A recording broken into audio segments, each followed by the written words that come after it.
नमस्कार दोस्तों, आज 10th वालों का मैथ्स का पेपर था। जितना मुझे पता चला या मुझे समझ में आया कि मैथ्स का पेपर काफी टफ आया था, जो कि हर बार का लगभग ट्रेंड है। लेकिन जब बेसिक का पेपर स्टैंडर्ड से टफ आए तो ये चिंताजनक बात है कि अगर बच्चों ने बेसिक का पेपर ऑप्ट किया है तो उसका मतलब उनके मन में कहीं न कहीं मैथ्स को हल्के से लेने का विचार है। अगर आप बेसिक को टफ बनाएंगे स्टैंडर्ड के कंपैरिजन में, इसका मतलब जो स्टैंडर्ड वाला बच्चा मैथ्स में इंटरेस्टेड है वो हल्का पेपर सॉल्व कर रहा है। जो बच्चा बेसिक लेके मैथ्स से अपने आप को क्विट करने के लिए 11th में तैयारी कर रहा है, आपने उसका अगर पेपर टफ बनाया तो ये कहीं ना कहीं सीबीएसई को सोचने की जरूरत है। इन सब से हटके आपको ये सोचने की जरूरत है, क्या ये 10th की मार्कशीट इतना महत्व रखती है कि आपके दिमाग को, आपके दिल को, आपके शारीरिक और मानसिक हेल्थ को नुकसान पहुंचा पाए। मैं सबसे आसानी से सबसे इजी भाषा में अगर समझाऊं तो ये जो पेपर आप दे के आ रहे हैं, मैं 10 सीजीपीए अपने समय में 2015 में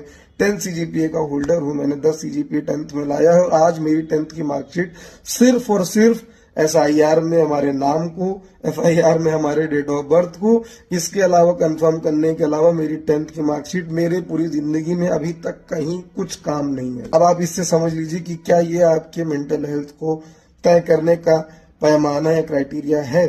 अगर नहीं है तो मस्त होके सो जाइए, स्वस्थ रहिए, मस्त होइए। नेक्स्ट पेपर में आप इतना अच्छा करिए, जो आप करने वाले थे उससे डबल मेहनत करिए और पीछे के सारे नुकसान को आप कवर अप कर लीजिए। खुश रहिए, अच्छे से पेपर दीजिए। मैं आपके साथ खड़ा हूं। जिसे प्रॉब्लम लगे, कोई दिक्कत लगे, जो मुझसे बात करके ठीक कर सकता है, मुझसे जुड़ने की कोशिश करें, मुझसे बात करें।